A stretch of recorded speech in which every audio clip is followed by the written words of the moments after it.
में अगर सुख है तो उसने कोई मोड़ नहीं सकता। और जहाँ हमारी बेटी, क्योंकि वो राम नाम पर लगी हुई है, भगवान की भक्ति कर रही है, चाहे किसी गरीब का ब्याह दियो, ब्याह तो वही होगा जहाँ मालिक ने लिख रखा, गरीब अमीर का तो रौला है को नहीं। और परमात्मा के हाथ में कलम है, अपनी बेटी ने इसी जगह संयोग जोड़ देगा। और जाते ही कुछ ही दिनों में उस बेटी वहाँ अपवारे नारे हो जाएंगे। पुण्यात्माओं, हम भगवान से हटकर और हम अपने अपनी बुद्धि से ही हम अपनी सब व्यवस्था करने लग गए, जिससे जीव बुद्धि की औकात दुर्गति तो करवा सकती है, इतनी है, सुख प्राप्ति नहीं कर सकती। अब जीव बुद्धि की सोच क्या है? परमाणु बम बना लिए, बता के कला तोड़ दिया परमाणु बम, तो अपना नाश इकट्ठा कर लिया। पूरे विश्व को नष्ट करने का इसकी सामग्री कति तैयार कर रखी है, या के बुद्धि लड़ी बता। और ये पृथ्वी यहीं रह जाएगी, ये देश यहीं रह जाएंगे, दुनिया मर जाएगी। और जो लड़ने वाले, मरने वाले, बनाने वाले, वो केल ठा के ले जाएंगे यहाँ से। तो इस तरह की जो सोच है यह कमज़ोर होगी हमारी। जब हम भगवान के दिशा निर्देश से चलेंगे तब हम सुखी भी होंगे, समाज भी सुधरेगा, सुख का सांस आएगा। अब हम क्या करते हैं? मकान बनाते हैं, एक से एक बढ़िया कोठी, फिर उस तो बढ़ कर बना होगा, और उसकी चर्चा चल लगी, बब कमाल कर दिया इसने तो, न्यारी कोठी बना दी। किसी के पास थोड़ा सा पैसे का जुगाड़ है, उन्हें सोचा इसने फेल करूँ, उस तो लंबी चौड़ी कोठी की नींव धरेगा, ना जाने किधर झूठ बोलेगा, किसी तो पैसे लाओगा, फिर दे को ना आगे पाछे उसका, फिर पैसे वाले फिरते रहेंगे, सिर में दर्द रहेगा। पुण्यात्माओं, जिस समय हमें इस तत्व ज्ञान का प्रकाश हमें हो जाएगा, ये ज्ञान हमारे हृदय में समा जाएगा। परमात्मा कहते हैं, घर तो 3.5 हाथ भाई गणात 4.25, कह कबीर अधिका गए है ताको नहीं विचार। घर तो 3.5 हाथ और गणा तो 4.25, क्योंकि अपना जो शरीर है इंसान का, ये 3.5 हाथ का, प्रत्येक व्यक्ति का अपने 3.5 हाथ का लंबाई होती है, नाप के देख लियो चाहे। तो परमात्मा कहते हैं, आपने चाहे 4 कमरे की कोठी बना रखी है, चाहे 8 कमरों की ऊपर नीचे मंजिली बना रखी है, आप जी ने विश्राम केवल 3.5 हाथ में करना है। 1 हाथ बाई 3.5 हाथ, बस इतना स्थान चाहिए। और उसके लिए के कुक्रम पाछ बैठे हो प्राणी बेमतलब हैं, किधर कर्जा कर लेगा, फिर सारी उम्र उस कर्जे ने कट तोड़े जागा, रात ने नींद आवे नहीं। ये परेशानियां हमने अनजानपने में उस बालू रेत की तरह, बच्चे की तरह बाहर निकल गए, पैर जड़े जो बैठ गए, फिर तले भी जल गया और पैर भी जले, दूना दुख हुआ। तो हमने फिर पुनः उस आग से वापस आना होगा। मकान बनाओ, क्योंकि प्राकृतिक आपदाओं से बचने के लिए इस काले पानी में ये तो बनानी पड़ेगी, मर्यादा भी बनानी पड़ेगी समाज को कुछ जीवन ठीक जीने के लिए, और मकान भी बनाने पड़ेंगे। पहले हमारे बुजुर्ग हमने देखे कच्चे ईंटों के मकान बना करते, और ज़्यादातर झोपड़ी डाल लिया करते थे, और उसमें 2-2, 3-3 पीढ़ी पार कर गए। और अब हम चिप्स ला कर के, मार्बल ला कर बड़ी कोठी बना लेंगे, केकला तोड़ जाएंगे। जीवन तो जीना है, यहाँ टाइम ही पास करना है। और जब भक्ति करी नहीं, ऐसा है तो झोपड़ी वाला और ऐसा ही वो कोठी वाला। और झोपड़ी वाला अगर भक्ति कर रहा है और कोठी वाला नहीं कर रहा है, तो झोपड़ी वाला परमात्मा को प्यारा है। कबीरा सब जग निर्धना, धनवंता ना कोए, धनवंता सो जानियो जिस पर राम नाम धन होवे।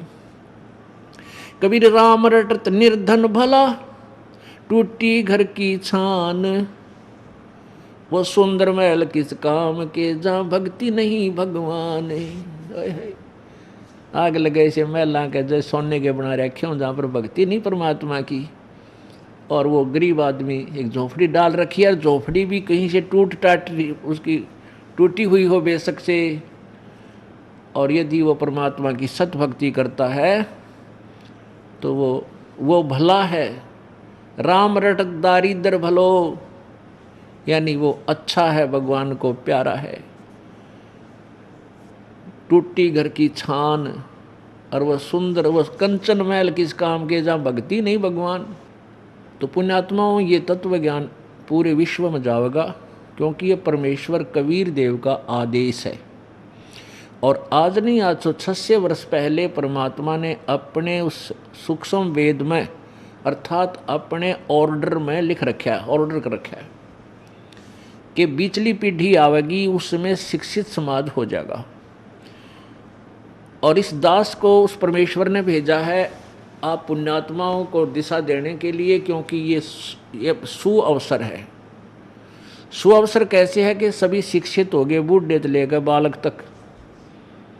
ये बिजली क्यों गिरी रही है, वित्तीय अंधकार क्यों फैला रहा, कि हमारे सदग्रंथ सही थे, पवित्र वेद, पवित्र गीता जी, पवित्र पुराण, और ये संस्कृत भाषा में लिपिबद्ध थे, ये संस्कृत भाषा में थे और नागरी लिपि में थे। भाषा संस्कृत होने के कारण हम नहीं इनको जान सके, और संस्कृत पढ़ने का केवल एक वर्ग को अधिकार था, जिसको ब्राह्मण कहा करते थे। और वो ब्राह्मण लोग फिर इस सदग्रंथों की जो है ना साख देकर, साक्षी दे करके, हम गीता में ऐसा लिखा है, पुराण में ऐसा लिखा है, शिव पुराण में ऐसा लिखा है, वेदों में ऐसा लिखा है, ऐसा वो संस्कृत बोल करके, श्लोक तो संस्कृत यानी सदग्रंथों का होता, अनुवाद उनका घर का होता। इस करके ने काम बिगाड़ दिया, अनुवाद तो गलत कर दिया, श्लोक सही बोल दिया।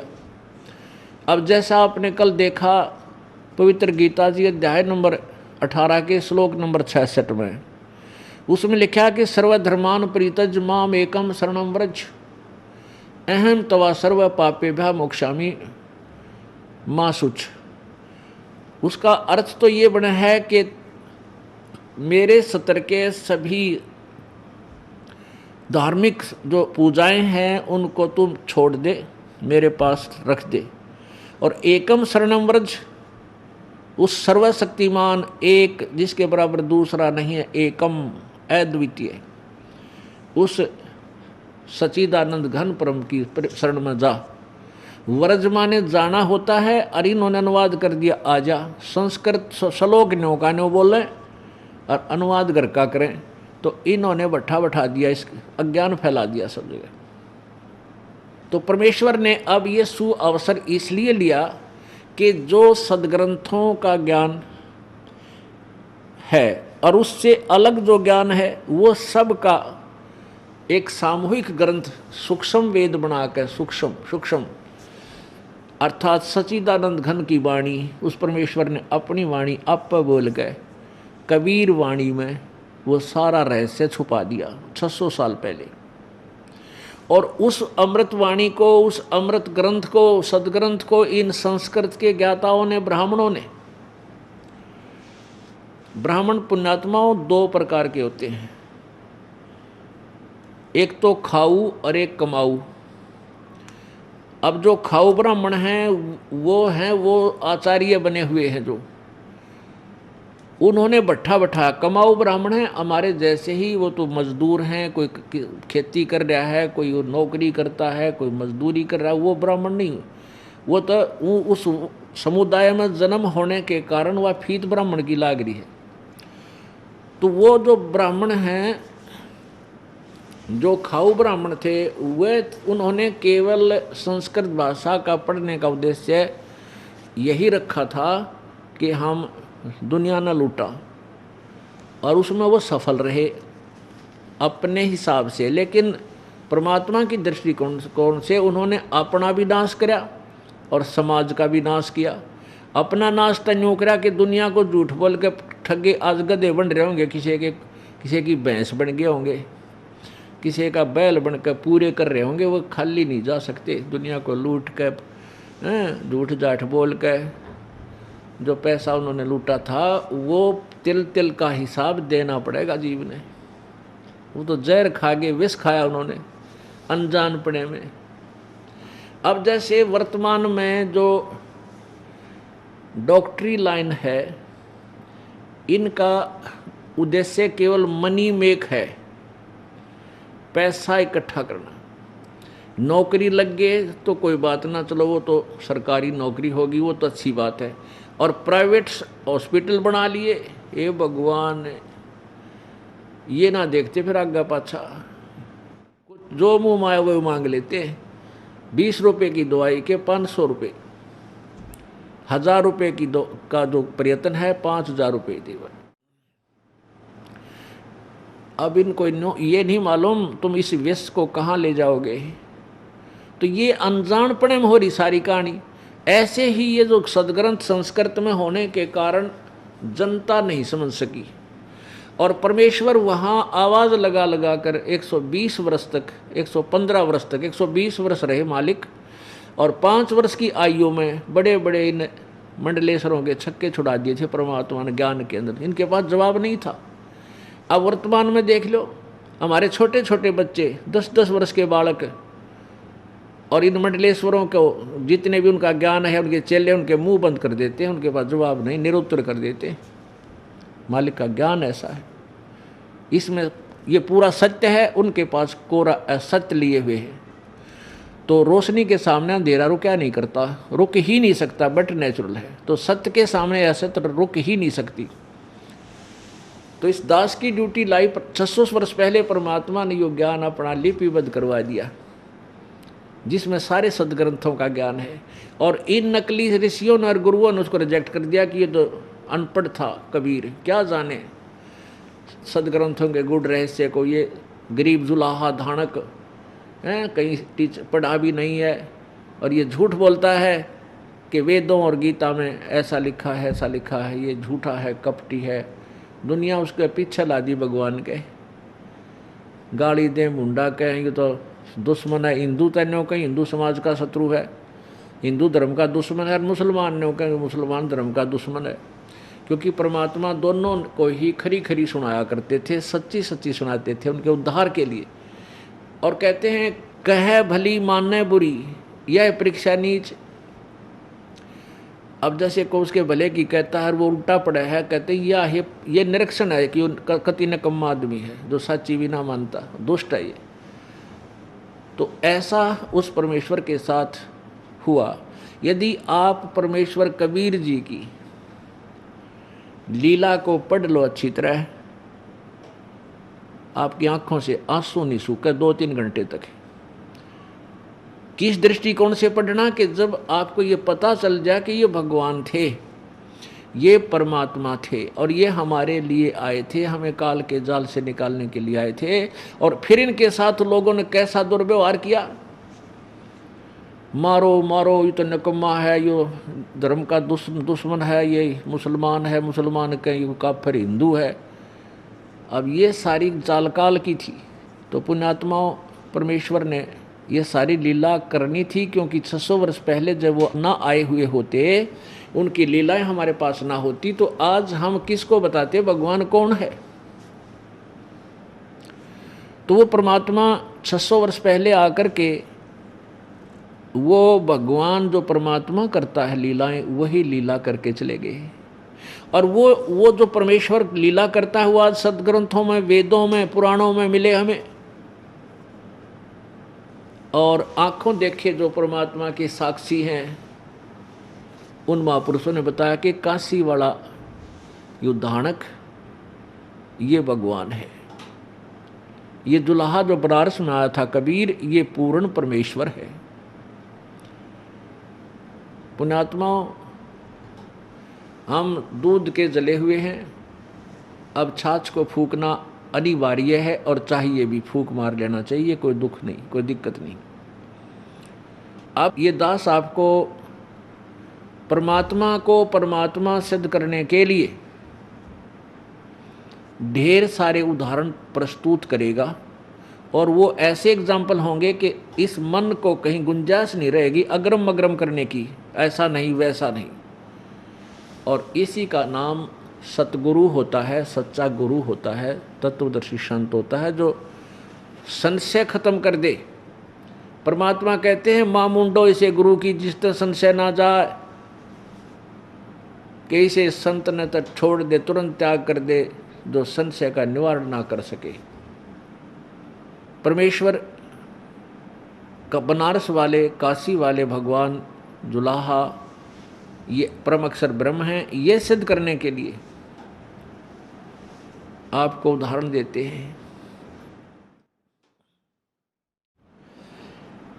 एक तो उनके पैरेलल जो महापुरुष हुए हैं, उनके समांतर, उन्हीं समकालीन एक आध उदाहरण उनका देते हैं, उसके बाद उनके बाद का उदाहरण देते हैं।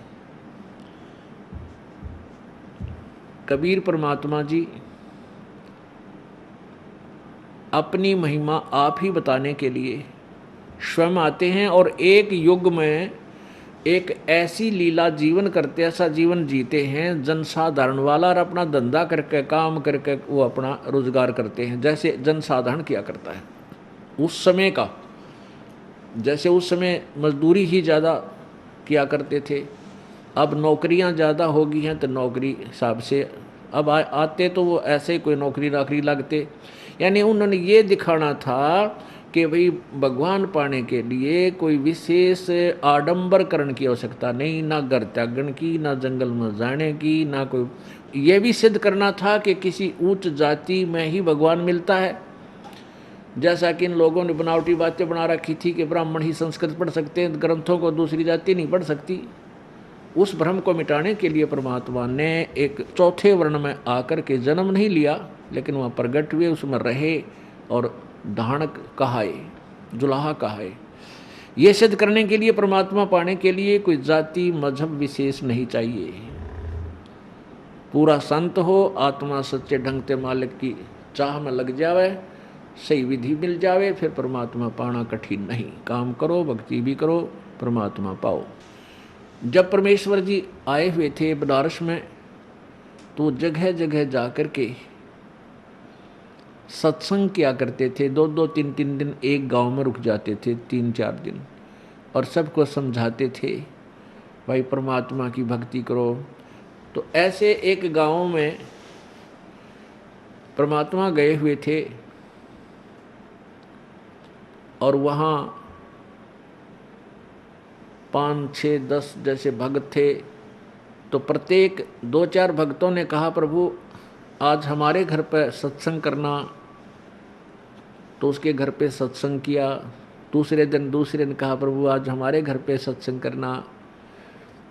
तो परमात्मा ऐसे 1 हफ्ता 4-5 दिन उस नगरी में रुके, और जिस भी घर में जाते थे परमेश्वर, तो वहाँ आसपास के क्षेत्र के भक्त भी आ जाते थे, और वो प्रतिदिन परमात्मा के लिए अच्छा आहार तैयार करता था। जैसे देसी घी का हलवा बना लिया, पूरी तार ली, खीर बना ली।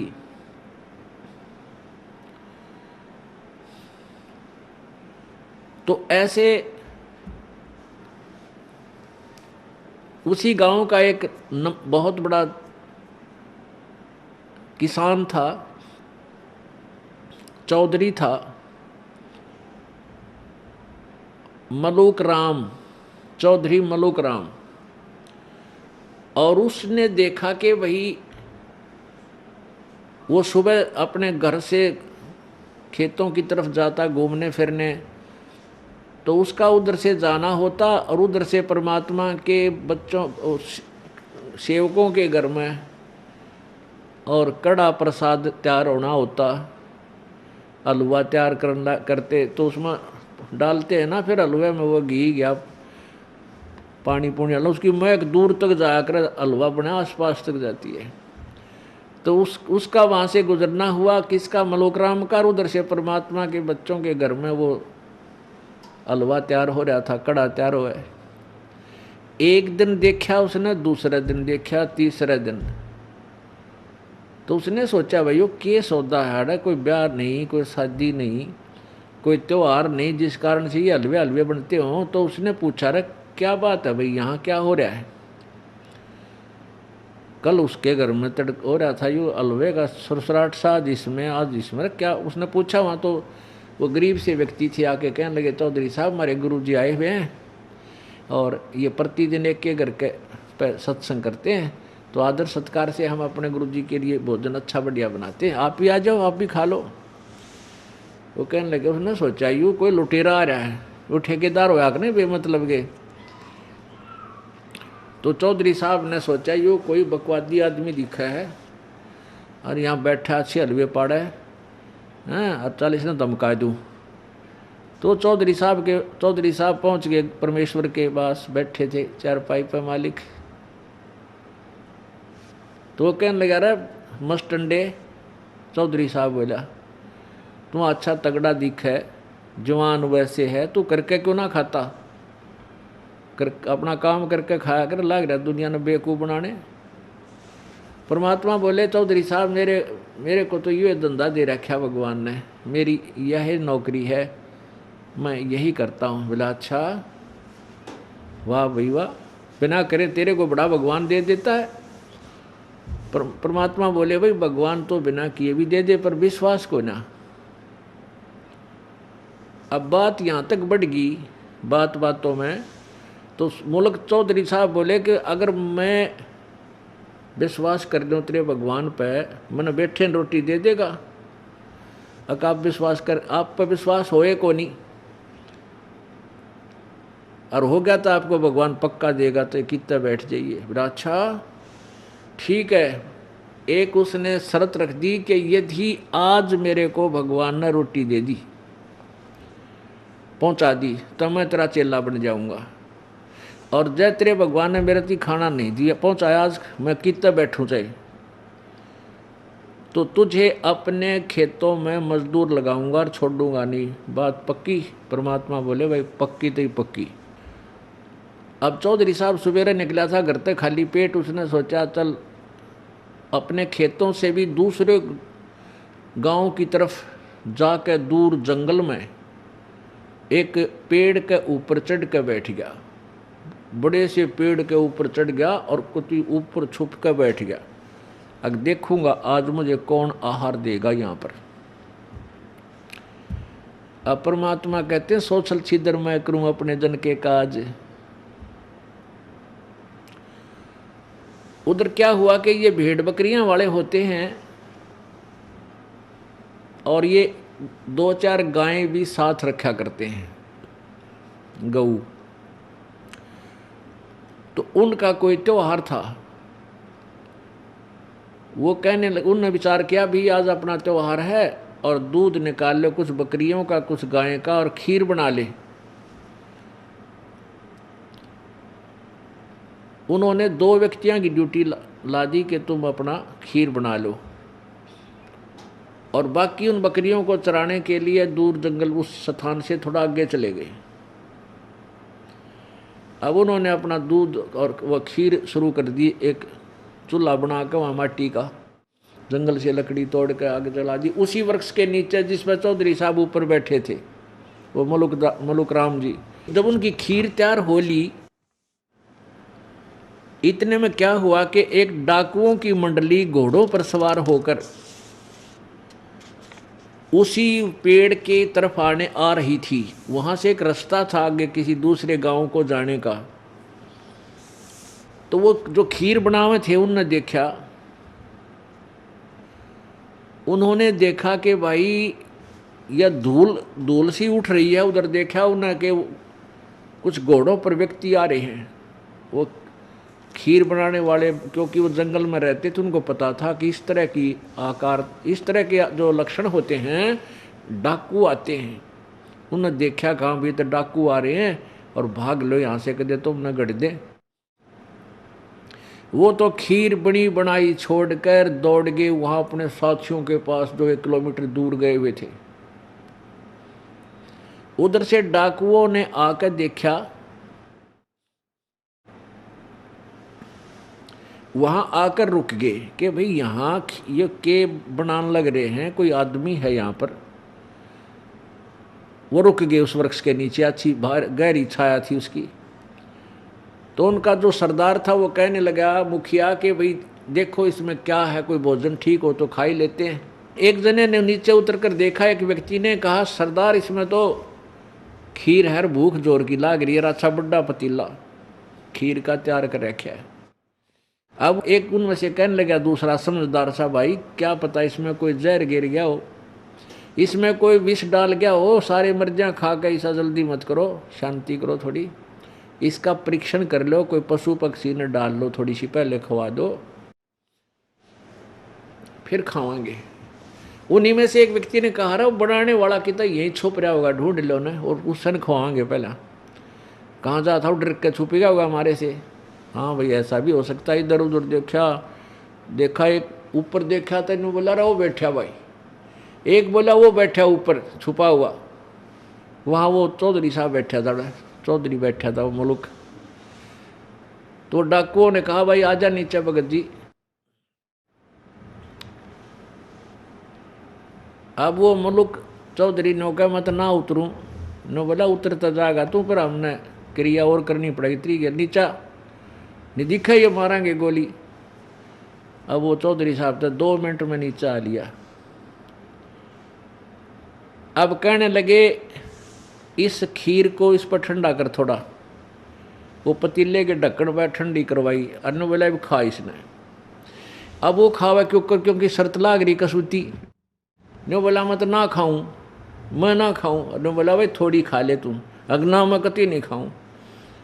तो उनका पक्की होगी, इसने कम में नहीं, इसमें कैमरे में डाल रखा, हमने मारना चाहो था उसका दे मुक्या दे लाता, पहले तो उसकी दे ही तोड़ी, ने बोला खा। अब उसने इतनी खा ली, ने बोला छक्के खा, तोड़ा मरेगा बेटी का बाप जो खा रहा होगा, डाल रखी होगी तो वो कति ठोक दिया और बैठा 1.5 घंटा वो बैठा रहा, मरा था कि वो तो कुछ बात और थी इसलिए नाटते था वो। अब कहने का भाव क्या है कि पहले तो ना शुक्र मनाया, जो उसका जूत मारे थे ना, लात मारे थे, गोली नो दिखाओ तो न मारेंगे, तू कुछ मिला रखे। तो उसने अब उस भगवान को याद किया जिससे बहस करके आया था, मरता के नहीं करता, न्यों कहे हे महाराज आज मेरी जान बख्श दो, सारी उम्र तेरे चरण धो पीऊँगा। अब परमात्मा के पास सारे औजार हैं अपने खोटे लोगों को सीधा करने के लिए।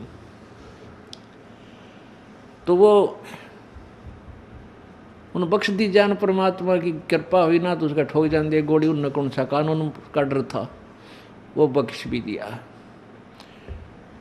अब जब वो जा लिए देखा इधर उधर का दूर जा लिए, जब उसने डांक ठोक दी, वहीं से दौड़ लगाई थी, टांग कर धोती और पहुंच गया परमात्मा के चरणों में, सीधा जाकर गिरा वहां जिस घर के वो अंदर विराजमान थे। रो और पा पकड़ने को, हे भगवान आप तो परमात्माएं पड़े हो। अब भगवान परमात्मा बोले भाई चौधरी साहब, परमात्मा ने कुछ करी तेरी सेवा, ने बोला जी तेरा भगवान तो मर मर खीर खिलावे, आपका भगवान तो मर मर खीर खिलाता है। उसके बाद वही पुण्यात्मा जो अंडी पाक्या फिरे था, बिना ज्ञान में हम जीव हैं, जीव पता नहीं थोड़ी सी बात पे अभिमानी बन जाता है, इसकी औकात कुछ भी कोई नहीं। मर्द गर्द में मिल गए वो रावण से रणधीर, कंस के सी चाणूर से वो हिरण्यकशिपु बलबीर। तेरी क्या बुनियाद है तू जीव जन्म धर लेत, गरीब दासरी नाम बिना तेरा खाली रह जा खेत। फिर उस भक्त ने वो चौधरी पना तो दिया छोड़, दास बन गया। फिर वो दास बन गया और फिर उन्होंने एक शब्द सुनाया, परमात्मा की महिमा का एक शब्द आपको सुनाते हैं।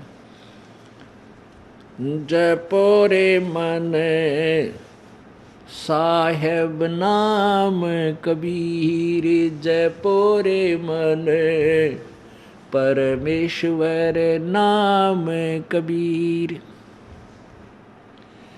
एक समय गुरु बंसी बजाई कालंदरी के तीर, एक समय गुरु बंसी बजाई कालंदरी के तीर। सुर नर मुनि जन सब थकत बहे वो, रुक गया दरिया नीर, जपोरे मन परमेश्वर नाम कबीर।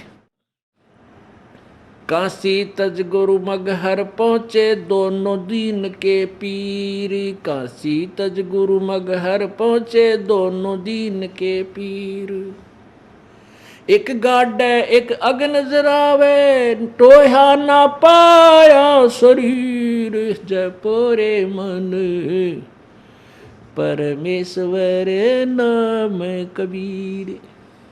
अब वही जो अज्ञानता के अंदर स्टेनलेस स्टील हो रहा था, वो भोला जीव परमात्मा के संपर्क में आने से, तत्व ज्ञान से परिचित हो जाने के बाद उसने चौधरी नहीं अपने आप को दास कहा और कहा कि खोजो खसम कबीर। खसम मीन मालिक, सबका पति, स्वामी। उस स्वामी को, उस धनी को खोजो प्राणियों, वो कबीर है, सबका कुल का मालिक है। क्योंकि भगवान को पहचान नहीं सके हम जब वो आए थे। तो ये कहा करते थे, बोले भगत नाम ले रहे परमेश्वर कबीर जी का, लाभ हो कबीर जी ते गुणगांव कृष्ण जी के। ऐसे उलझ पुलझ था अभी तक। तो नो कह ऐसे कहा करते थे, हे महाराज जी, नो कह भगवान कृष्ण ने बंसरी बजाया करते, जब आसपास के पशु पक्षी भी आ जाते थे सब वहीं रुक जाते थे। कई बार उन्होंने सुना तो परमात्मा बोले, भाई चलो एक दिन बंसरी ये दास भी बजा के दिखाओगा तुमने, उसी कालंदरी जमुना के तीर पर। जमुना के किनारे खड़े होके परमात्मा ने जब बंसुरी बजाई, कहते हैं पशु पक्षी छोड़ देवता भी आकर के न्यू आकाश मार्ग में से वहाँ आकर खड़े हो गए, ऐसे ऊंचे पर सबको दिखाई दे रहे। और जमुना का जल बर्फ की तरह वहीं सेट हो गया, वो भी रुक गया। अब वो मुल्कदास जी कहते हैं, एक समय गुरु बंसुरी बजाई कालंदरी के तीर, और सुर नर मुरजन थकत बहे, वो रुक गया दरिया नीर। पुण्यात्माओं देखो, परमात्मा प्रभु प्रभु मंत्र है, स्वामी स्वामी मंत्र है, राम राम मंत्र है। जैसे एक राम की क्या परिभाषा है, एक भी भाग लेते हैं, जैसे तहसीलदार साहब, एसडीएम साहब, डीसी साहब, कमिश्नर साहब, फिर मंत्री साहब, फिर मुख्यमंत्री साहब, और प्रधानमंत्री साहब, राष्ट्रपति साहब, ये साहब 10 सारे हैं। और छोटी मोटी शक्ति सारे रखते हैं, प्रत्येक से ही कुछ ना कुछ राहत जनता को मिल जाता है। तो हम जब तक शिक्षित नहीं थे, हमारा देश और इन सभी प्रत्येक अधिकारी और इनकी मंत्रियों की शक्ति से परिचित नहीं थे, सत्ता से परिचित नहीं थे, तो एक कहावत थी अंग्रेजों के टाइम में, क्या था, डिप्टी कमिश्नर आज जो सीएम पावर रखता है इससे भी ज़्यादा थी, क्योंकि तो गुलाम बना कर रखना था, बोला उसका लठ मरवा दे, किसी ने जेल में ठोक दे, कोई टोकनिया नहीं था। तो डीसी बहुत बड़ी पावर पा करी थी। आम आदमी भी नो का अर्दा तो के डीसी लाग रहा है, तेरा बाबू के डीसी लाग रहा है। तो इतनी धारणा बनी हुई थी कि डीसी ने तो पता नहीं खुदा मान रहे थे, सबसे बड़ा अधिकारी मान चुके थे। ऐसी हमारी दंत कथा, अपनी सोच, क्षेत्रीय सोच थी, लोकवेद था वो। तो आज वर्तमान में जो आप जी का ज्ञान है भक्ति का, इस सत्र में है। हमने श्री कृष्ण उर्फ विष्णु जी, यानी ब्रह्मा विष्णु महेश जी को सुप्रीम पावर मान रखा था। तो डीसी थे, ये सोच लो, डीसी सत्र की पावर थी। एक समय एक बार, मेरे ख्याल 5-6 वर्ष पहले की बात है, कोई मंत्रियों का घोटाला पकड़ेगा, मुख्यमंत्री का और सेंटर के मंत्रियों का। और उसमें ये पत्रकार जो लिखा करते थे मीडिया वाले कि ऐसा हो सकता है, उनको ये सज़ा हो जाएगी, ऐसा हो गया तो सिद्ध हो गया तो इनको इतनी सज़ा होगी। उसके ऊपर एक चुटकुला, एक कार्टून आ रहा था। एक ने पूछा, भाई नो सुना है कि ऐसे ऐसे घोटाला किया उन्होंने, और जब वो सिद्ध हो गया तो उनको इतनी सज़ा हो जाएगी। तो दूसरा बोला कि भाई क्या यदि ये घोटाला इस तरह की गड़बड़ प्रधानमंत्री कर दे या राष्ट्रपति कर दे, क्या उसको भी सजा हो जाएगी? तो दूसरा उत्तर देने वाला बोला वह कि डीसी लाग रहे हैं, उनकी भी सजा हो जाएगी। कहने का भाव ये था उनके, उसने डीसी को तो प्रधानमंत्री से बड़ा मान रखा था। अगर डीसी को तो कोई सजा हो ही नहीं सकती तो और प्रधानमंत्री को वैसे को जा, तो उनका धारणा लोकवेद इतना सेट हो रहा था कि हम डीसी से बड़ा मानने नहीं थे, क्योंकि वो के डीसी लाग रहे हैं, वह राष्ट्रपति प्रधानमंत्री के डीसी हैं, तो उनकी दृष्टिकोण में डीसी को कोई आँच आने वाली नहीं है, ऐसा सोच रखा था। सुप्रीम पावर मान रखी थी उनसे भी बड़ी, अपनी अधूरी और अज्ञान सोच से। तो ऐसे हमने श्री रामचंद्र जी, श्री कृष्ण जी को सुप्रीम पावर मान रखा, ये थे डीसी सत्र के। अब हमने ज्ञान हो गया, अब डीसी कोई छोटी पावर भी नहीं है, भाई गलत भी नहीं है, लेकिन ये प्रधानमंत्री के इक्विवेलेंट नहीं है, ये तो मानना पड़ेगा। अब ये तो नकारा नहीं किया परमेश्वर ने, तो अपनी समर्थता दिखाने के लिए, और ये भी कराया, फिर भी आंख ना खुली हमारी। तो क्या कहते हैं, एक समय गुरु बंसी बजाई कालंदरी के तीर, एक समय गुरु बंसी बजाई कालंदरी के तीर, सुर नर मुनि जन थकत बहे वो रुक गया दरिया नीर, जपोरे मने परमेश्वर नाम कबीर। फिर परमात्मा ने जब उसने ये सब कहानी बताई, ये जो परमात्मा की महिमा गाई मुल्कदास जी ने, तो आदरणीय मुल्कदास जी को परमात्मा सचखंड में लेकर गए, सतलोक में लेकर गए अपनी राजधानी में, और वहाँ अपना वास्तविक रुतबा दिखाया कि मैं ये हूँ भाई, और तुम भोली आत्माओं को काल के जाल से निकालने के लिए मैं गुप्तचर विभाग की तरह रहा हूँ भाई, इन्हों सोच ले। इस काल के भी समझ में आती है भगवान है कि मैं और सौदा है, क्यों गरीबड़ा सा आदमी रह जुलाहा बनकर रहे, कपड़ा बनकर खावा, कोई गाड़ दे, कोई लात मार जाए, कोई धमका दे, और बोले नहीं, तो काल भी चक्कर में पड़ जाता। भगवान होते इन्हें फूक नहीं दे, क्योंकि इनका स्वभाव है, इनका यहाँ ये सारे विष के भरे रहते हैं, इनके ऋषि भी बिना ऋषि भी, कोई थोड़ा सा कुछ कह दे उसने श्राप दे देते।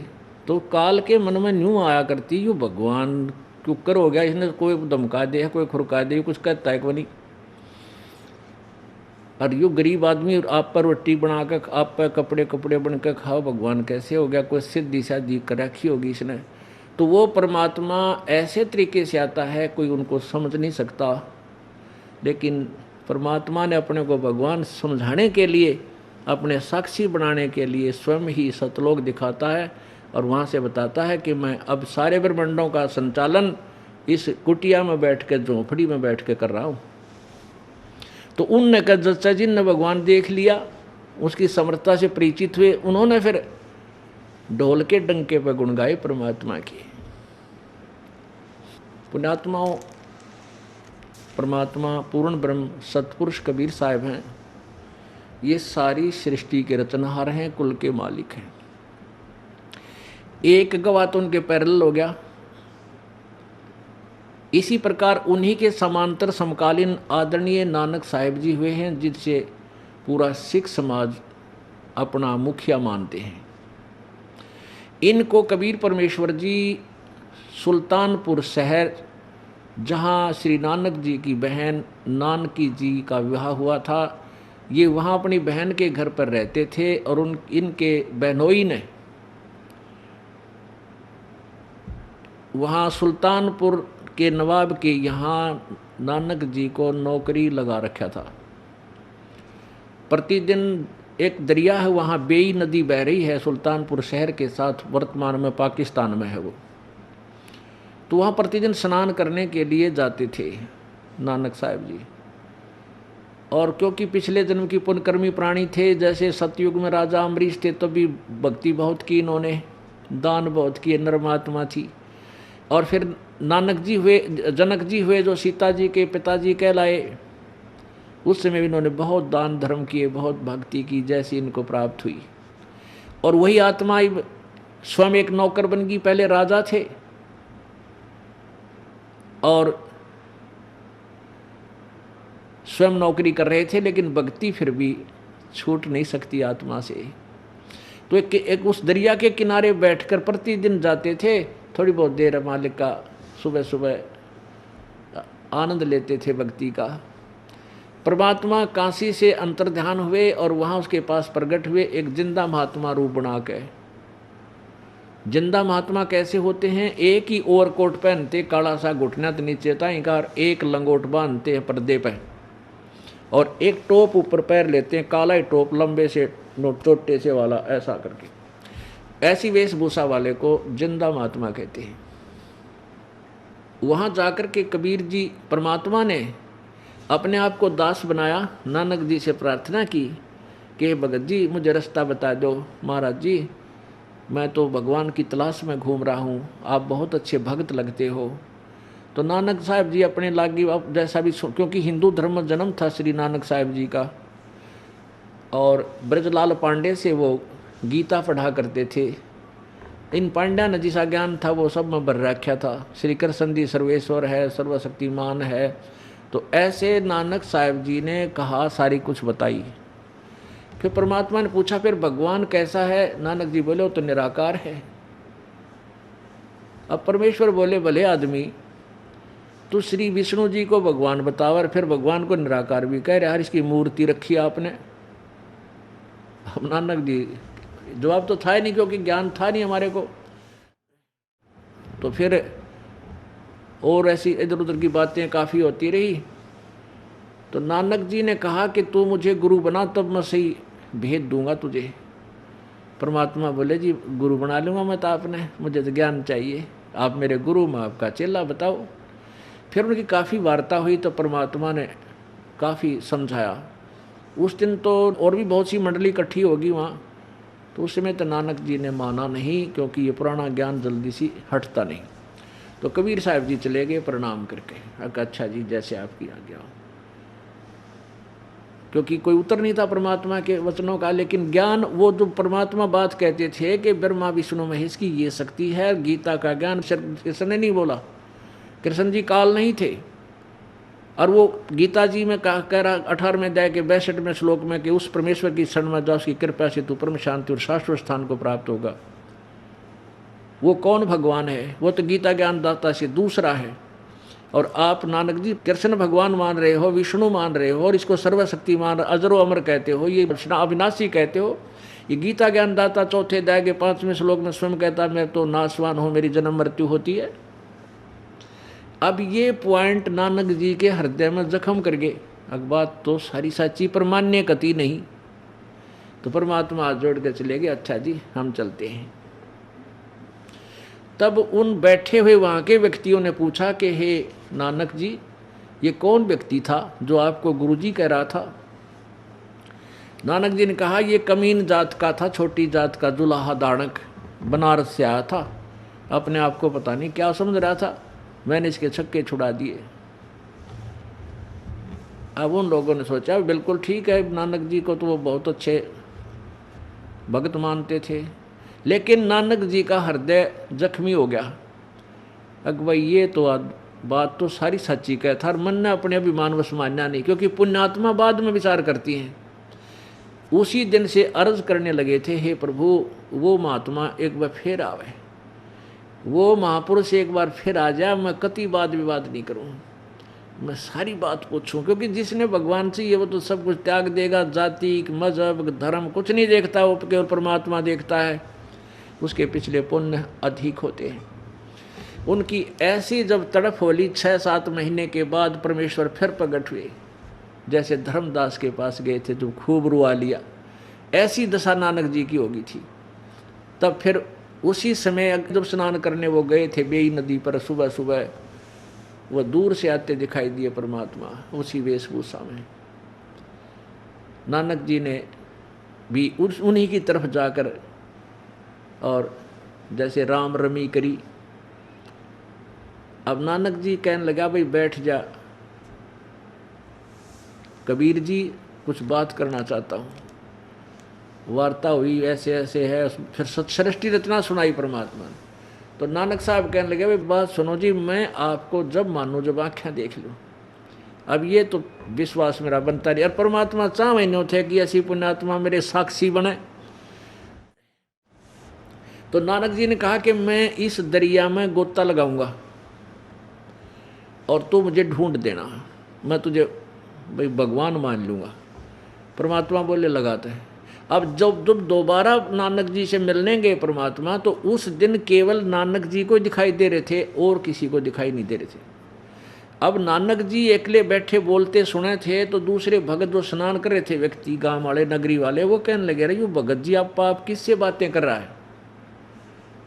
दूसरे कहने लगे, भाई यो भगत आदमी है, पता नहीं भगवान से बात कर रहा हो। उसके पास निकट कोई नहीं गया फिर उस दिन, क्योंकि दूसरा तो कोई बोलता दिखा ही नहीं था। तो केवल नानक जी को परमात्मा दृष्टिगोचर हो रहे थे, और परमात्मा ने जब कहा कि ठीक है आप लगाओ इसमें छलांग, अब नानक जी ने जो ही छलांग लगाई, उनको अंतर ध्यान करके और बाहर ले आए वापस।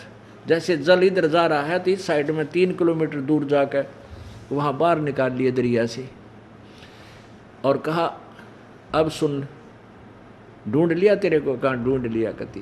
परमात्मा बोले, इतने बड़े संसार में मैं तुझे ढूंढने आया था, और वो मैंने ढूंढ लिया तुझे। दरिया से नहीं, इस संसार रूपी सागर से ढूंढ लिया। अब नो बोले भी मैं आँखें देखूँ जब मानूँ। तो परमात्मा परमेश्वर कबीर जी नानक जी को यानी उनकी आत्मा को शरीर वहीं छोड़ दिया, सचखंड ले गए, वहाँ सब कुछ दिखाया। वहाँ यानी जो जिंदा महात्मा के रूप में यहाँ से गए थे, जब सतलोक में पहुँचे नानक जी, तो एक दूसरे रूप में वही परमेश्वर एक बहुत बड़े बहुत विशाल एक गुम्बद बना हुआ सफ़ेद, उस गुम्बद के बीच में एक बहुत बड़ा सुंदर सिंहासन लगा है भगवान का। सफ़ेद सिंहासन है, सफ़ेद ही आसन है, सफ़ेद ही कलर है मालिक का, और बहुत तेज शरीर का, बहुत तेज है। तो वहाँ परमेश्वर कबीर रूप में जो नीचे जिंदा महात्मा के रूप में गए थे, नानक जी साथ थे सतलोक में। जब उस गुम्बद में प्रवेश किया तो नानक जी ने सोचा, रब तो ए है जड़ा तकत पे विराजमान है, सिंहासन पर बैठा है, और ये जिंदा महात्मा या कबीर तो यहाँ का कोई सेवक होगा, इनका कोई देवता है, गण है। तो उसी समय परमेश्वर कबीर जी जो नीचे से गए थे जिस वेशभूषा में, अपने ही दूसरे स्वरूप पर डबल रोल में ऐसे चंवर करने लगे। चंवर एक सफ़ेद सा होता है गाय के पूंछड़ जैसा, वो करने लगे, यानी आदर से सत्कार करने के लिए। अब नानक जी ने ये विचार किया, इतने में सोचा ही था कि ये कबीर तो नौकर है, भगवान ये है। इतने में क्या हुआ कि जो सिंहासन पर विराजमान थे भगवान, वो खड़े हुए, तेजोमय शरीर वाले, जिसके एक रोमकूप में करोड़ों सूर्य मिला दे, करोड़ चंद्रमा मिला दे, उससे भी अधिक प्रकाश, यानी इतना तेजोमय शरीर है प्रभु का, मनुष्य दृश्य है। तो वो खड़े हुए और उस सिंहासन पर कबीर जी विराजमान हो गए, जो नीचे से गए थे वो वेशभूषा वाले। और वो दूसरा स्वरूप जो परमात्मा का स्वरूप नजर आता था, वो सेवा करने लगा उस जिंदा महात्मा की, दानक की, कबीर की जी की। अब नानक जी ने सोचा, भाई बड़ा करिश्मा, ये कि चक्कर हो गया, इस नौकर के ऊपर भगवान खुद सेवा कर रहा है, इसकी सत्कार कर रहा है। इतना सोच ही रहे थे कि वो तेजोमय शरीर वाला परमात्मा अंतर ध्यान होकर, और कबीर परमेश्वर जो जिंदा महात्मा की वेशभूषा में तकत यानी सिंहासन पर बैठे थे, उस समय समा गए, और चंवर अपने आप ऑटोमेटिक घूम रहा है। तब परमेश्वर ने कहा कि प्यारी आत्मा, तू सतयुग में राजा अम्बरीश थी, और मैं तुझे इस नाम से मिला था, सत सुकृत नाम थे। आवे याद है? अकां जी आवे है, पर आपने मानी कती नहीं मेरी। कहते हैं, जो जन हमारी शरण है, ताका हूँ मैं दास, गेल गेल लाग्या फेरूं हूँ जब तक धरती आकाश। अब एक बार उस अम्बरीश रूप में जब नानक जी थे, उस समय कुछ दिन, क्योंकि धार्मिक व्यक्तियों का स्वभाव होता है, कोई भी संत साधु आ जाए उसके विचार भी सुनता है, जो वह कहता आज्ञा का पालन भी कर लेता है। तो कुछ दिन मालिक ने जो प्रथम उपदेश दिया था उसका नाम जप्या था इसने, और गुरु बना था। इतना भी ये ऋषि आगे नकली, क्योंकि वो क्या जाने, वो तो पाखंडी है, वो तो वामदेव नाम रखा था भगवान ने, कहते तो नाम वामदेव है, वो झूठा है, कपटी है, वो क्या जाने। तो राजा अम्बरीश को उन ऋषियों ने भ्रमित कर दिया और मालिक का नाम छुड़वा दिया था। लेकिन परमात्मा तो नहीं छोड़ता ना अपने बच्चे को। फिर बताया कि जब तू त्रेता युग में जनक रूप में था, उसमें मैं तुझे करुणा में नाम से मिला था और आपने मेरी बात को कति नकार दिया था। हाँ जी, कति वो, क्योंकि उस समय तो सारी रील दिखा रखी थी, भगवान ने मान गए, कहा मेरे से गलती होगी। और काल ने तुझे कैसे ठगा, रास्ते में 12 करोड़ जो आत्माएं चिल्ला रही थी, वहाँ तेरे पुण्य खत्म करवा दिए और एब तू नानक रह गया अकेला। अब आपके पास क्या बचा है, पुण्य स्वर्ग में खो दिए, अब राजा भी ना रहा, खुद नौकर लगे आप। इस काल ने मेरी आत्माओं के साथ ऐसे धोखा कर रखा है। अब वहाँ तो नानक जी समझ गए सारी बात, वह सच्ची बात है ये तो कति। फिर कहा कि मैं वर्तमान में बनारस में, काशी में एक जुलाहे की भूमिका कर रहा हूँ, दानक का काम करूँ हूँ, और वहाँ आ जाना, तेरे को सतनाम दूंगा और सतनाम से मोक्ष होगा। सतनाम 2 अक्षर का होता है। और वहाँ से फिर कहा कि वहाँ मैंने स्वामी रामानंद जी को गुरु धारण कर रखा है, क्योंकि कबीर जी के नाम से लोग कम जाने थे वहाँ की जनता, और स्वामी रामानंद जी को ज़्यादा जानते थे। रामानंद जी को भी परमेश्वर ने ऐसे ही सतलोक दिखाया था। तब रामानंद जी एक बहुत बड़े विद्वान ऋषि थे, बहुत गुण चेले बना रखे थे। जब उनको पता चला कि सचमुच मैं गलत कर रहा हूँ और परमात्मा का मार्ग मेरे पास नहीं है, मैं ऋषि रामानंद जी ने अपना सब साधनाएं त्याग दी और शिष्यों को कह दिया था कि मैं तुम्हारा गुरु नहीं हूँ, आज के बाद मेरे पास कोई मार्ग नहीं था। और परमेश्वर कबीर जी को उन्होंने गुरु मान लिया था अंदर से। लेकिन औपचारिकता से कबीर जी ने कहा कि नहीं, आप मेरे गुरु बने रहो, नहीं तो आने वाले समय में काल के दूतों का दाव लग जाएगा कि कबीर साहब ने कौन सा गुरु बनाया था, वो भी तो नुगरे थे। तो परमात्मा ने इस काल के जाल को पूरी तरह से फिनिश करना था, नष्ट करना था, कि इसका दाव फिर ना लग जाए। कहने का भाव ये है कि वहाँ से परमात्मा ने उनकी आत्मा वापस छोड़ दी। इस प्रोसीजर में 3 दिन और रात बीत गए।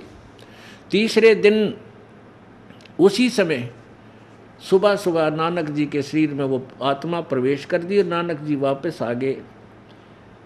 और वहाँ के व्यक्तियों ने, उसकी बहन ने, बहनोई ने, सब ने मान लिया था कि वो तो डूब कर मर गए दरिया में नानक जी।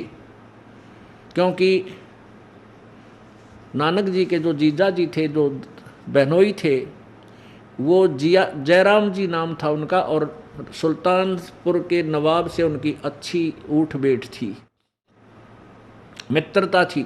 तो नवाब ने भी जाल लगवा कर बहुत दूर तक ढूंढ लिया था। वह ढूंढे डाउन स्ट्रीम में और नानक जी का शरीर रखा अप स्ट्रीम में, जंगल में रख दिया कहीं एकांत स्थान पे, सुरक्षित रखे। उठ के फिर वो आए सुबह सुबह, सारे शहर में शोर मच गया, नानक जी जीवित हो गया, जीवित आ गया, जिंदा आ गया। उसी दिन से नौकरी त्याग करके कहाँ पहुँच गए? बनारस में ये खोज करने के लिए कि परमात्मा सचमुच है कि नहीं। वहाँ जाकर देखा एक झोपड़ी में जुलाहे का काम करते हुए परमेश्वर को। तब नानक साहब के खुशी का ठिकाना नहीं रहा और वहाँ देख कर कहने लगा, फाई सूरत मलुकी वेश, ए ठगवाड़ा ठगी देश, खरा सियाणा बहुता बार, ये धानक रूप रहा करता, आँखा में पानी भर लिया। बहुत गदगद आत्मा होगी। आसपास के लोग इकट्ठे हो गए, कहने लगे, अरे ये भगवान है, ये परमात्मा है, ये काशी के लोगों, ये भगवान आए।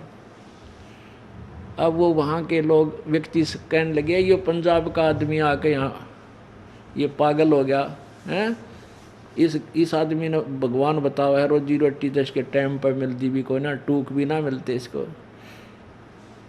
अब परमात्मा बोले, भाई प्यारी आत्मा, लाल की परख जोड़ी कर सका है, ये जोड़ी को ना, इनकी बातों में मत आई। बिला जी तो बातें खत्म होगी, इनकी बातों में क्या हूँ, जब आँखें देख रहा, आँखों देख रखा आपको। अब ये वाणी परमात्मा के विषय में एफिडेविट गुरु ग्रंथ साहिब के प्रश्न नंबर 24 पर 24 पे लिखा हुआ है।